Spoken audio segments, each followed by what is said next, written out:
देखिए आदरणीय श्रोतागण, आयुर्वेद के संदर्भ में विलक्षण, दुर्लभ और अत्यंत उपयोगी जानकारियां आपके साथ साझा करते रहते हैं।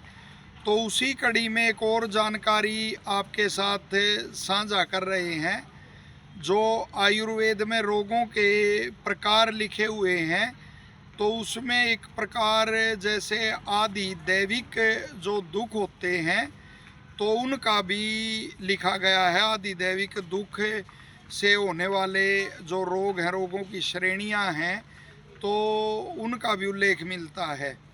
और आदिदैविक जो दुख हैं, क्योंकि रोग का एक पर्याय दुख भी है, तो आदिदैविक जो रोग हैं, तो उनका कारण लिखा हुआ है कि देवता, गुरु और ब्राह्मण, इनके अपमान से या इनको कष्ट पीड़ा देने से ऐसे रोग होते हैं। जैसे देखिए, स्पष्ट आयुर्वेद के ऋषि उल्लेख करते कुष्ठ रोग होता है, जो उसके अनेक कारण बताए गए हैं। तो एक कारण ये भी माना गया है कि भाई जो देवता हैं, ब्राह्मण हैं, गुरु हैं, उनका अपमान करना भी इसका एक कारण है।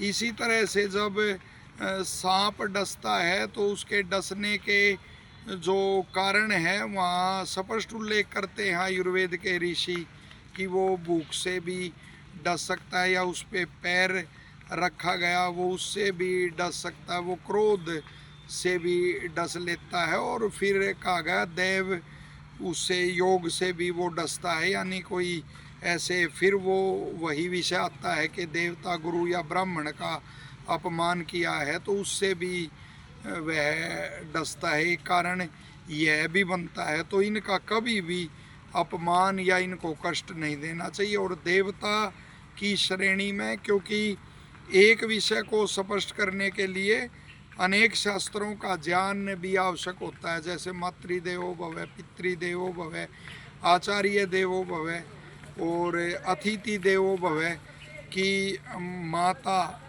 पिता और आचार्य, अतिथि, तो इनका कभी वो अपमान नहीं करना चाहिए, इनको कष्ट नहीं देना चाहिए। और साथ ही देवों के देव जो ईश्वर हैं, तो आयुर्वेद स्पष्ट कहता है कि मनुष्य को आस्तिक होना चाहिए, तो नास्तिक भी नहीं होना चाहिए। अपने अहंकार में ईश्वर को न मानना या कोसना, ऐसा वो भी नहीं होना चाहिए।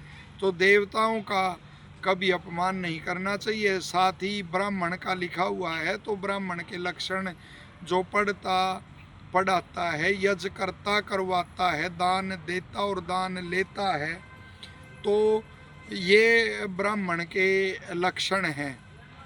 जो वेद पठन पाठन में और उसके प्रकाश में लगा रहता है, तो ऐसे उसको भी, व्यक्तित्व को कभी कष्ट और पीड़ा नहीं देनी चाहिए, न ही उसका अपमान करना चाहिए। साथ ही गुरु जिससे आप शिक्षा लेते हैं, अक्षर ज्ञान जिससे लेते हैं, नैतिक शिक्षा जिससे ग्रहण करते हैं, तो उसका भी कभी अपमान नहीं करना चाहिए, उसको कष्ट नहीं देना चाहिए।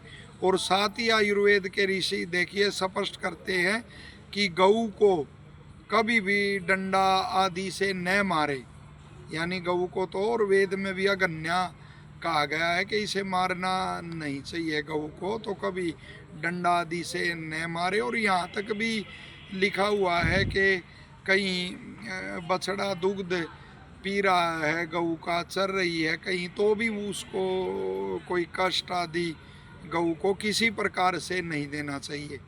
और इसी तरह से जैसे सूर्य आदि है, सूर्य, चंद्रमा, अग्नि आदि, और भी इनके और मुख करके कभी भी लघु शंका का भी त्याग नहीं करना चाहिए। तो आयुर्वेद में ऐसा उल्लेख अनेक जगह पर मिलता है। आचार रसायन में भी ऐसा उल्लेख मिलता है।